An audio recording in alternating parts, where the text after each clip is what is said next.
8월 8일 월요일 값비싼 기쁨. 음악 소리가 들리자 아이들은 모두 갑자기 뛰쳐나갔습니다. 재빨리 신발을 신은 친구가 있는가 하면 다른 친구들은 그냥 맨발로 문을 향해 뛰었습니다. 순식간에 모두는 아이스크림 트럭을 쫓아 차도로 전력 질주하고 있었습니다. 여름의 첫 더위에 차갑고 달콤한 간식보다 더 좋은 것이 어디 있을까요? 이처럼 우리에게는 규율이나 의무가 아니라 순전히 우리에게 가져다 줄 기쁨을 위해 하는 일들이 있습니다. 마태복음 13장 44절에서 46절에 나오는 두 가지 비유는 무엇을 얻기 위해 모든 것을 팔았다는 사실을 강조하고 있습니다. 우리는 이 이야기들이 희생에 관한 것이라고 생각할 수도 있지만 요점은 그것이 아닙니다. 사실 첫 번째 이야기는 그 사람이 모든 것을 팔아 밭을 산 이유가 기쁨이었다고 분명히 말하고 있습니다. 죄책감이나 의무가 아닌 기쁨이 변화를 일으킵니다. 예수님은 우리 삶의 한 부분이 아닙니다. 주님은 우리의 전부를 요구하십니다. 이야기 속의 두 사람은 소유를 다 팔았습니다. 그러나 가장 중요한 것은 이것입니다. 소유한 전부를 다 판 것의 결과가 실제로 이익이라는 것입니다. 우리는 그 사실을 짐작하지 못했을 수도 있습니다. 그리스도인의 삶이 십자가를 지는 삶이 아닌가요? 네, 맞습니다.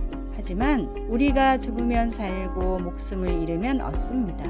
우리가 모든 것을 팔 때 우리는 가장 큰 보화인 예수님을 얻게 됩니다. 기쁨이 그 이유이고 그래서 순종함으로 반응하는 것입니다. 그럴 때 그 보상으로 예수님을 알게 되는 보화를 얻게 됩니다. 말씀. 사람이 이를 발견한 후 돌아가서 자기의 소유를 다 팔아 그 밭을 사느니라. 마태복음 13장 44절. 찬송 94장 주 예수보다 더 귀한 것은 없네. 기도. 예수님, 제 눈을 열어 예수님이 보화라는 것을 알게 하소서. 제 마음을 참되고 한결같은 기쁨의 근원 되시는 주님께로 향하게 하셔서 언제나 주님께 고정시켜 주소서. 모든 것을 주님께 드릴 수 있도록 은혜 내려 주소서. 아멘.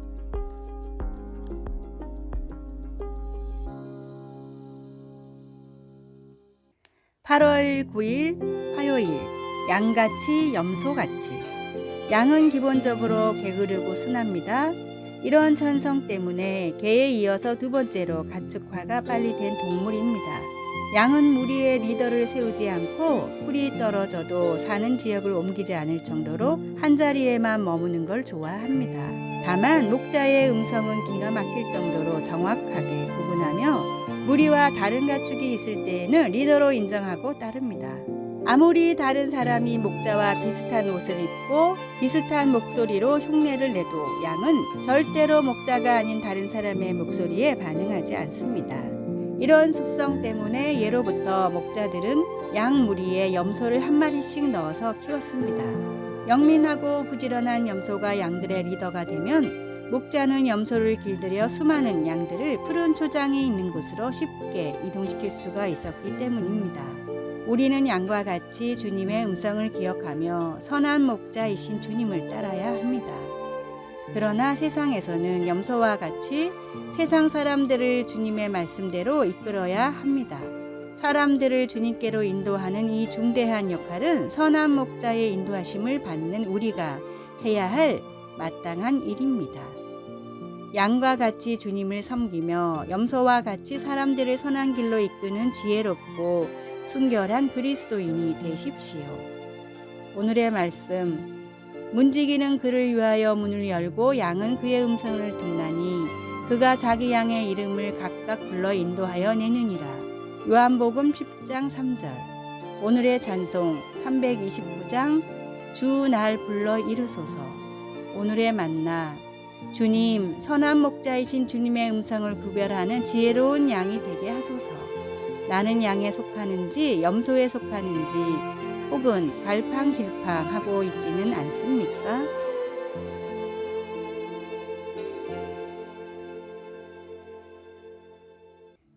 (8월 10일) 수요일.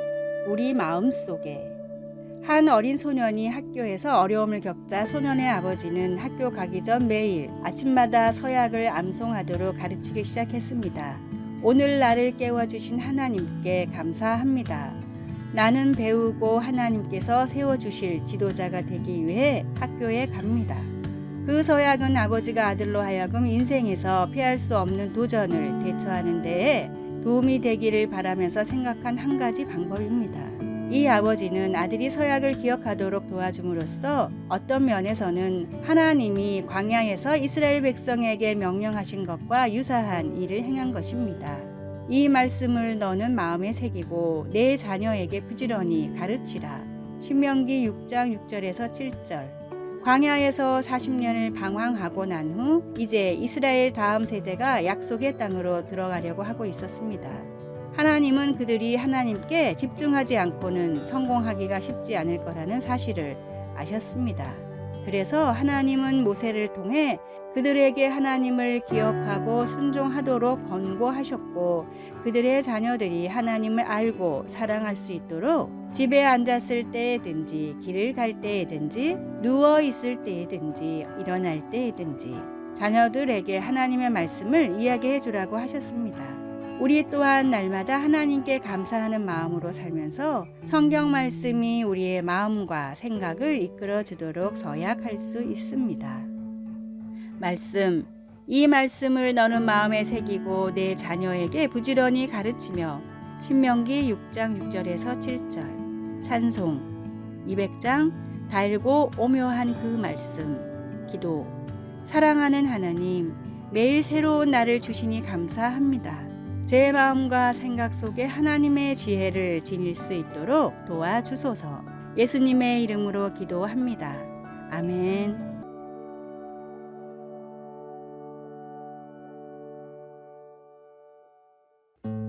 8월 11일 목요일 사랑의 물결. 코로나로 아버지를 잃은 영국의 매트 파울러는 큰 슬픔에 빠져 하루하루를 보냈습니다. 날마다 템스강을 바라보며 아버지와의 추억을 그리던 매트는 강변에 있는 기다란 벽에 붉은 하트를 그리고 아버지의 이름과 추모하는 메시지를 적었습니다. 코로나로 가족을 잃은 아픔을 경험하는 사람들이 점점 늘어나는 것을 보고 안타까운 마음이 들었던 매트는 매일 저녁 템스강에 나와 벽에 여러 모양의 하트를 그렸습니다. 사랑하는 사람을 잃은 사람들이 잠시나마 위안을 받기를 바라는 마음에서였습니다. 매트는 아무 말도 없고 하트만 그릴 뿐이었지만 강변의 하트를 발견한 사람들은 저마다 약속이라도 한 듯이 사랑하는 사람의 이름을 적고 추모하는 메시지를 적었습니다. 몇 달 만에 템스강의 콘크리트 벽은 20만 개의 하트와 추모의 메시지로 가득했습니다. 전염병으로 인해 혼란한 시대에 많은 사람들이 고통과 고난을 겪고 있지만 그럼에도 그들이 가장 갈구하는 것은 바로 사랑이었습니다. 어려운 시대를 극복하며 이겨나갈 힘은 오직 사랑뿐입니다. 우리의 생명을 구원하고 영생을 허락하신 주님의 사랑이 모두가 어려운 이 시대를 극복하게 할 해답입니다. 세상에서 가장 크고 놀라운 주님의 사랑을 전함으로 주변 사람들을 위로하십시오. 오늘의 말씀. 보라, 아버지께서 어떠한 사랑을 우리에게 주사 하나님의 자녀라 일컬음을 얻게 하셨는고 우리가 그러하도다. 그러므로 세상이 우리를 알지 못함은 그를 알지 못함이니라. 요한일서 3장 1절. 오늘의 찬송 417장 주 예수 넓은 품에. 오늘의 만나. 위로가 필요한 사람들에게 주님의 사랑을 전하게 하소서. 위로가 필요한 사람들에게 주님의 말씀으로 사랑을 전합시다.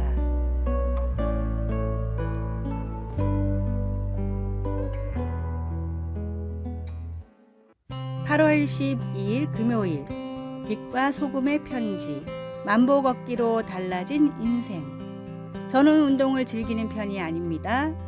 속마음을 털어놓으니 기분이 좋아집니다. 운동 습관을 유지하기 위하여 어떻게든지 노력해보지만 저의 건강 목표를 방해하는 것들이 늘 생기게 마련입니다.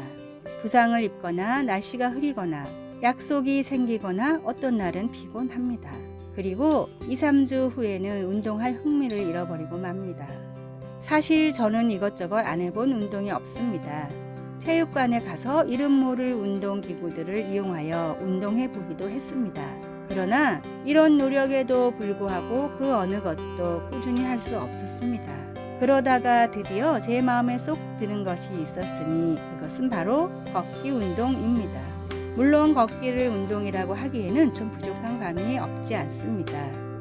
그러나 이것이 건강에 얼마나 큰 유익이 있는지에 대해서는 이야기할 수 있습니다. 8주 전부터 하루에 1만 보를 걷기 시작해서 지금도 계속하고 있습니다. 점점 더 강해지고 있습니다. 저 역시 스스로에게 놀라고 있습니다. 짐을 나르거나 몸을 많이 사용하는 직업을 가진 사람들은 1만 보 걷는 것을 그리 큰 육체적 활동으로 생각하지 않을 수도 있습니다.